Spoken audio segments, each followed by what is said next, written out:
I'd like to ask perhaps each panellist just to give some final remarks, maybe up to a minute each, and then I'll be able to close this session. We'll start with Andre. Okay. I think that works. Well, once again, I think this is a great opportunity to think in another way here all together from various sides, from various perspectives, various angles. And I want to point out what I said before. I think it's maybe it's very polite to say it's an opportunity. I see it as an opportunity because it's something we give on to our next generations. This is really something where we have to reach out to change, to encourage to change. What we see in our chats with the industries and so on is that everybody's sticking to their old business models because it's safe. And as long as they are working, nobody wants to change them. And the question is always, when is the right time to kill your cash cows and to establish new ones in economically said. And I think this is the right time to think about it, because I want to give you an example. I do it fast. It's my favorite example. What happens to various industries at the moment? Imagine that from 2025 onwards, there will be more e-cars, electric cars, new electric cars than combustion engines. And now imagine that a combustion engine consists of averagely 2,500 parts, and an electric engine is a tenth, it's 250 parts. And it has a longer life, it doesn't need any service or nearly any service. Now imagine what happens to the whole automotive industry in Europe when this happens. So there has to be a transformation there. Sorry, I missed my... Thank you. Okay. So there's a need to rethink your business models, and there is a need to rethink your business models towards a sustainable and renewable way.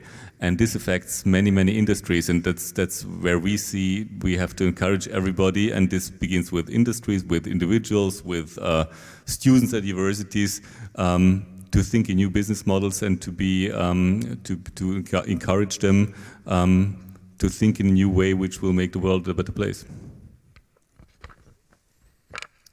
Yeah, from my perspective, I'd like to ask you to remind these topics in the next budgeting phase in October and November, to make, when you leave the conference, concrete plans, what you want to do in the next year, put some budget on that, and realize all the things what you have now in mind out of this conference to make it happen in 2020, because in the mobility sector in 2021, we have to achieve 95 grams per carbon dioxide per kilometers from the vehicles, and currently in Austria we are at 120 and not 95.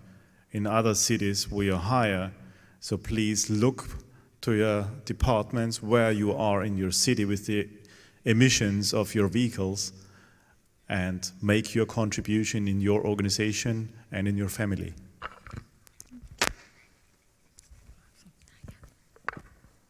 Well, I agree that in fact there are the needs of the new models of business or of society. In fact, they are coming. So I think the technologies, as is one of the topic of the session, are ready and they are there, but they are very generalistic. Okay, they can be applied in different sectors of activity. But so what we need is the convergence of the different actors that are implementing the solutions. We need the regulation, the standards to give us the backbone of how the systems have to work, the technologies have to exchange the information, because if not, it will be not any way to progress. Okay, and also the commitment of the authorities, the decision makers, to go in the same way towards the sustainability. Okay. Thank you.